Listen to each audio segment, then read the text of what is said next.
अच्छा सर, जो एजेंसीज के दुरुपयोग मिसयूज का तो हम लगातार देख, लगातार अब हो रहा है। अभी आपने देखा था कि चाहे वो नेशनल हेराल्ड वाला केस रहा हो या फिर मिस्टर हुड्डा वाला केस रहा हो, लगातार है चीजें एक के बाद है, चाहे ईडी हो चाहे सीबीआई हो। लेकिन हम उम्मीद कुछ नहीं कर सकते, और इसमें कहीं हो रहा है कि ये फैसले भी अपने मनमाफिक करा लिए जाते हैं, चार्जशीट भी उसी के अकॉर्डिंग कर ली जाती है। तो ये इसको पहली निगाह में, पहली नजर में आपकी अपनी क्या राय है, ये जो आज हुआ है सारा का? अजय देखिए, मैं सभी को नमस्कार। सबसे पहले तो एक ये कि मैं इस बात से पूरी तरह सहमत हूं कि एजेंसियों का पूरी तरीके से नरेंद्र मोदी सरकार में दुरुपयोग किया गया है। इससे मैं कहीं पर भी असहमत नहीं हूं, पूरी तरह से। उसके जरिए तमाम तरह के खेल किए जाते हैं, तमाम तरह की रणनीति तय की जाती है, शतरंज बिछाए जाते हैं, और ये एजेंसियां अब उसी के लिए इस्तेमाल होती हैं। किसी को अपनी डील में शामिल करने के लिए, किसी को फंसा करके करियर बर्बाद करने के लिए, और किसी को पूरा बदनाम करते रहने के लिए। तो ये इनकी वास्तविक नीति है, इससे मैं कहीं इनकार नहीं करता। मैं बस एक बात कह रहा हूं, बड़ा आश्चर्य मुझे हो रहा है। देश की सबसे बड़ी कोर्ट किसे कहते हैं? आप तीन लोग बैठे हैं, तीनों लोग बता दीजिए। सुप्रीम कोर्ट ना।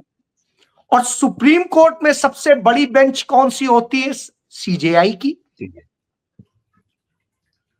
2023 में सीजीआई, और ऐसे सीजीआई का नाम लूंगा जिस पर दाग नहीं है, संजीव खन्ना।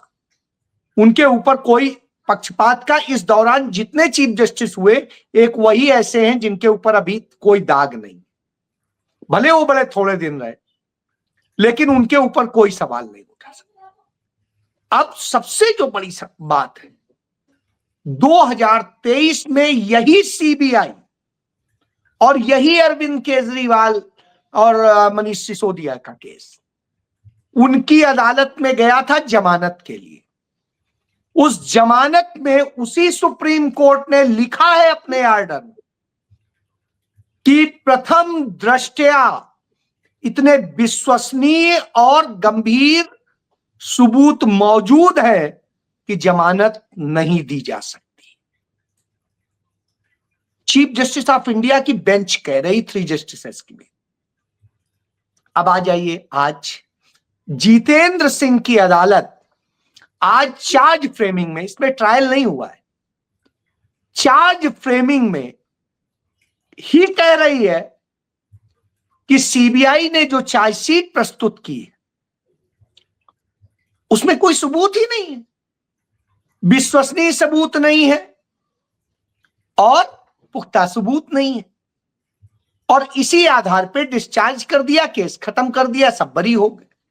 ट्रायल नहीं हुआ है। पहले एक चीज समझ लीजिए, जो निर्धारण होता है, जो कानून जानता है, फ्रेम होने के बाद ही तो ट्रायल होगा ना, चार्ज फ्रेम होंगे तभी तो। हाँ, मैं इसीलिए कह रहा हूं, जो कानून जानता है वो जानता है कि परीक्षण चार्ज फ्रेमिंग के बाद होता है। अब आप इसमें दूसरी एक चीज देखिए, अरविंद केजरीवाल फंसे कब और अरविंद केजरीवाल को रियायतें कब कब मिली, ये टाइमलाइन बेहद इंपॉर्टेंट। बिल्कुल बिल्कुल बिल्कुल। 2021 में 17 सितंबर 2021 को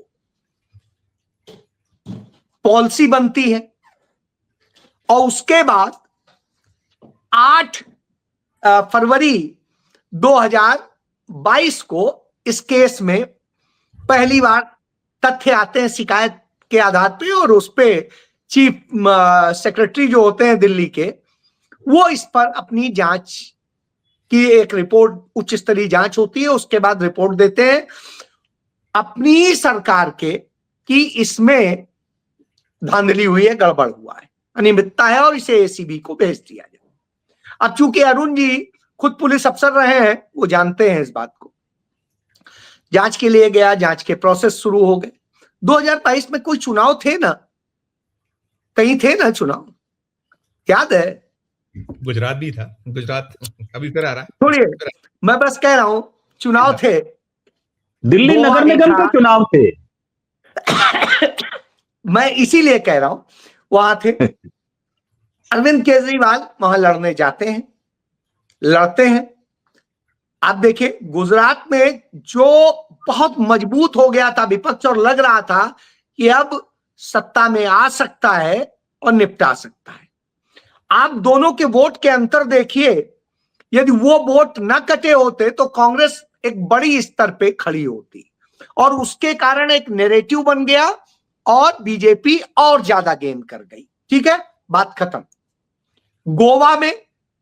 गोवा में इसी तरह हुआ, बनती हुई सरकार रह गई। उत्तराखंड में सरकार रह गई और उसके बाद में पंजाब तो आपके सामने ही है। ठीक है, अब मैं आता हूं एक और चीज। 2014 पे एक चीज ले लीजिए। 2014 का लोकसभा होता है, पंजाब में भी चुनाव लड़ते हैं अरविंद केजरीवाल और ये सारे इनमें लड़ते हैं।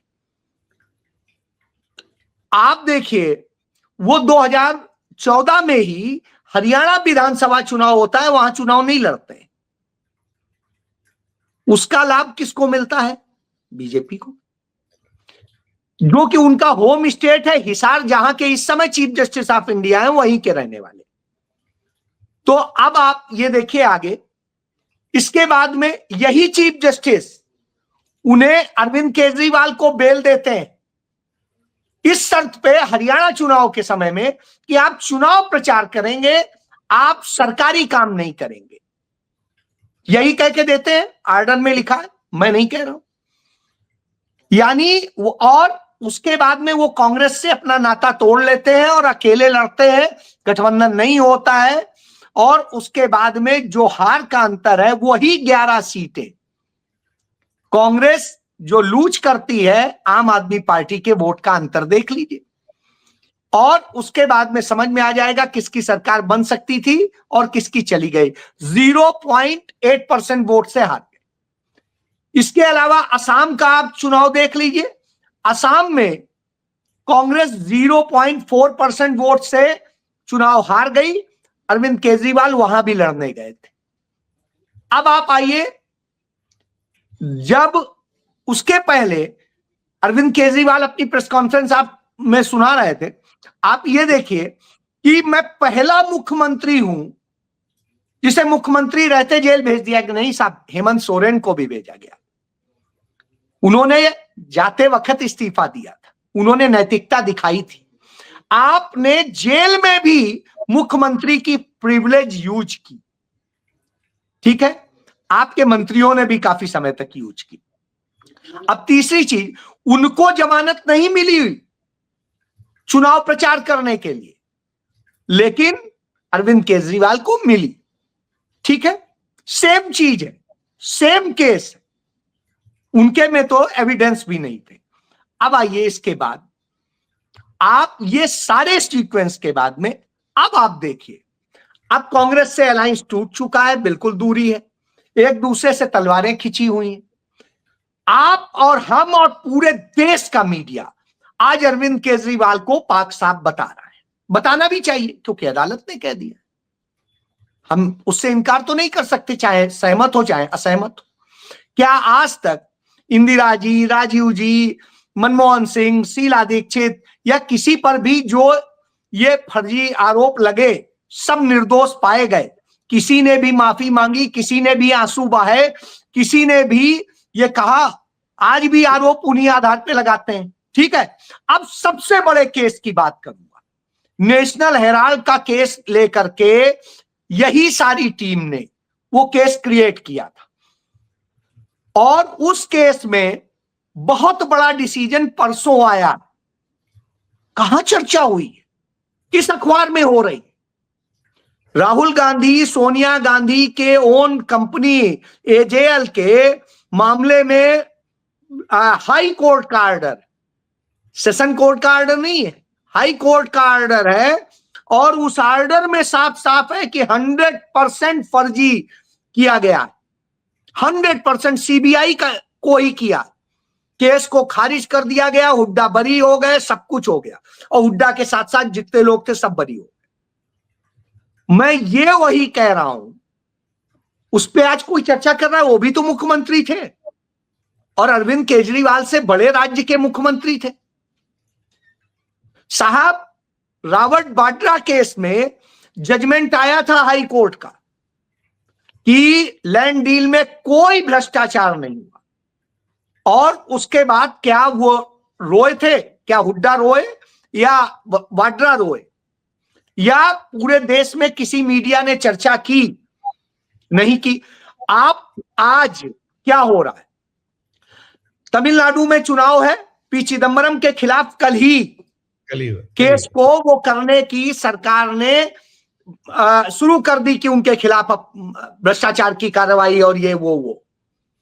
इसी तरीके से आप देखिए राहुल गांधी और सोनिया गांधी के खिलाफ उसी राउज एवेन्यू की कोर्ट ने चार्ज फ्रेम करने से मना कर दिया और कह दिया चार्ज फ्रेम नहीं होगा क्योंकि इस पे आधार नहीं बनता है।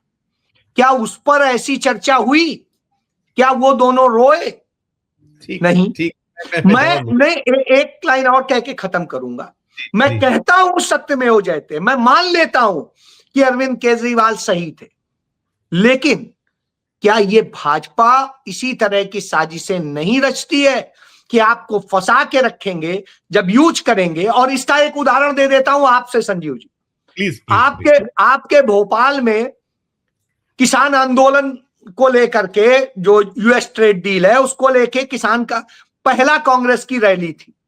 बिल्कुल। उस रैली के एक दिन पहले कांग्रेस के किसान सेल के राष्ट्रीय अध्यक्ष सुखपाल खैरा के घर पर बुलडोजर चला दिया जाता है, उन पर एक्शन होता है और जो किसान यहां से जाने वाले थे उन सबको अरेस्ट कर लिया जाता है और यह किया जाता है। और पंजाब में किसानों को प्रोटेस्ट नहीं करने दिया जा रहा है। किस डर से? मोदी को खुश करने से। यूएस ट्रेड डील के बारे में क्यों डर रहे हैं? तो ये सब अपने आप में उस कॉन्स्पिरेसी का हिस्सा बताता है कि हम डरा के रखेंगे, लड़ते हुए दिखाई दे। देश की आजादी के पहले जैसे मुस्लिम लीग और हिंदू महासभा लड़ते हुए दिखते थे, लेकिन गोलमोल क्या था पूरा दुनिया जानती है। उसी तरह का ये साजिश है कि डरा के रखिए, फंसा के रखिए, चाहे झूठे केस में फंसा के रखिए, और उसके बाद में तो मुझे लगता है माफी मांगनी चाहिए सबसे रोने के पहले अरविंद केजरीवाल को, जिन केसों में बाकी सब बरी हुए हैं, उन डॉक्टर मनमोहन सिंह से, शीला दीक्षित से, राहुल गांधी से, सोनिया गांधी से और प्रियंका गांधी से, रॉबर्ट वाड्रा से, और देश के उन सभी भूपेंद्र सिंह हुड्डा से जिन पर वो आरोप लगाते थे। और उसके बाद मैं उन्हें बधाई देता हूं कि वो बरी हुए। जी अजय सर मैं इसको इस दूसरे तरीके से पूछ लेता हूँ, आप वहां लाके समाप्त कर दीजिए कि जो ये निकला है पंजाब जो अभी है, हम जिसको आप कहीं वो पवन खेड़ा जो कह रहे थे, क्या कुछ कितना लाभ पंजाब और फिर गुजरात तो है ही है, दोनों पे आप क्या उसको किस तरीके से डिकोड करिएगा? एक सम अप आपका। देखिए मैं फिर क्या कहता हूं, मैं अरविंद केजरीवाल को बधाई देता हूं। हो सकता है ये केस पूरा फर्जी हो, मैं इससे इनकार नहीं कर रहा हूं। मैं तो खुद कह रहा हूं भारतीय जनता पार्टी की यही नीति है, यही रीति है। आरोप लगाओ, बदनाम करो, फंसाओ, इतना फंसा दो कि आदमी परेशान होकर के आपके आगे सरेंडर कर दे। मैं कभी अपने दर्द नहीं रोता और मुझे रोने, मैं एक कवि की पंक्तियां, उस कवि का नाम नहीं लूंगा क्योंकि आजकल मुझे वो कवि बहुत गंदा लगता है। लखनऊ महोत्सव में एक समय में उसको पहली बार गाने का, कविता सुनाने का मौका हमने और दीपक शर्मा ने दिलाया था। उन दिनों मैं लखनऊ में क्राइम रिपोर्टर होता था और दीपक भाई भी क्राइम रिपोर्टर होते थे, तो दिलाया था। तो उसी में उसने गाया था, मैं कभी रोता नहीं हूं क्योंकि किसी ऐरे गहरे का होता नहीं, तो मैं रोता ही नहीं। अब इसमें बात यह है, सिर्फ इतनी सी बात है कि निश्चित रूप से जब संघर्ष किया जाता है रोया नहीं जाता। संघर्ष करने वाला रोता नहीं और जीतने पे इतना पागल नहीं होता है, खुशी नहीं मनाता है, जश्न नहीं मनाता। नहीं, लेकिन देखिए जश्न नहीं मनाता। छोटी बात, जी आपकी एक भावनाएं, मैं वहीं आ रहा हूं, लेकिन हर व्यक्ति की भावनाएं होती हैं, हर Yes. व्यक्ति एक जैसा नहीं होता है। तो इसलिए मैं उसको ये नहीं कहूंगा कि जो मुझ पे लागू है वो दूसरे पे भी लागू हो, नहीं, इसको मैं नहीं कहूंगा।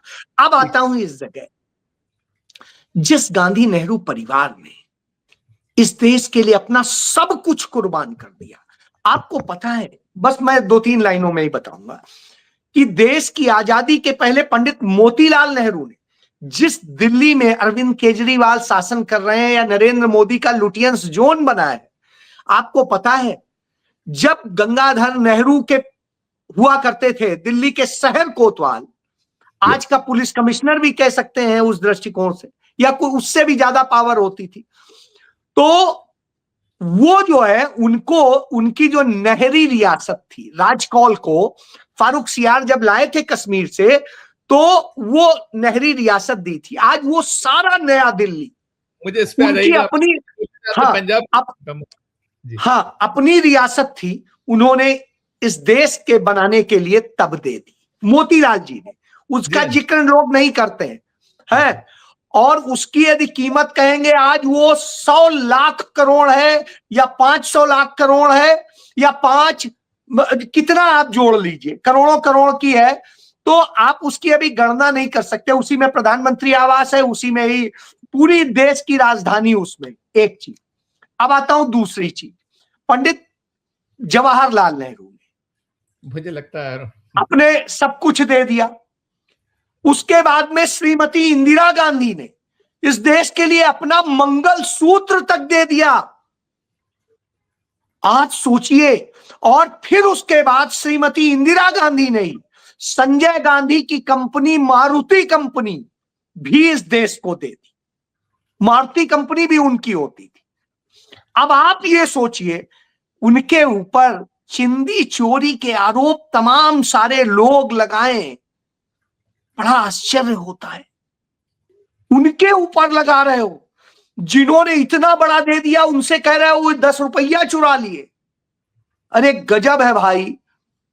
मैं इसलिए कह रहा हूं, आप देखिए राहुल गांधी की इतने समय में सब कुछ एक एक चीज खंगाली गई, वो विदेश भी जाते हैं, जासूसी होती है, एक भी ना गलत रिलेशन दिखा पाए, ना एक भी रुपए का निकाल पाए, ना एक प्रॉपर्टी। ये अच्छा हुआ राहुल गांधी के खिलाफ ये केस हुए तो पता चला कि उसके पास रहने के लिए अपना घर तक नहीं है, तो यह बेहतर हुआ। अब आता हूं आपके उस सवाल पे, पंजाब में चुनाव है, आप अच्छे से लड़िए, कांग्रेस को हराइए, यह संदेश है। आप गुजरात में जाइए, खूब कायदे से लड़िए, पूरी मदद है, खुल के आप कीजिए और कांग्रेस को उठने मत दीजिए। आप गोवा में जाइए, गोवा में जो है घुस जाइए, गांव गांव में आप करिए, कांग्रेस को नहीं उठने दीजिए। ठीक ठीक ठीक ठीक। तो कुल मिला के एक लाइन जोड़ दूं, खुश रहिए, एक लाइन जोड़ दूं, एक लाइन और सुनिए, आप ये करते रहेंगे तो जो भी फर्जी केसेस, मैं फर्जी मान रहा हूं केस को, जो फर्जी केसेस हमने लगा रखे हैं वो सब साफ हो जाएंगे। नहीं तो वही फर्जी केसेस में अदालत कहेगी कि नहीं, पूरे सबूत हैं, विश्वसनीय है, कुछ नहीं मिलेगा। जी यस। जी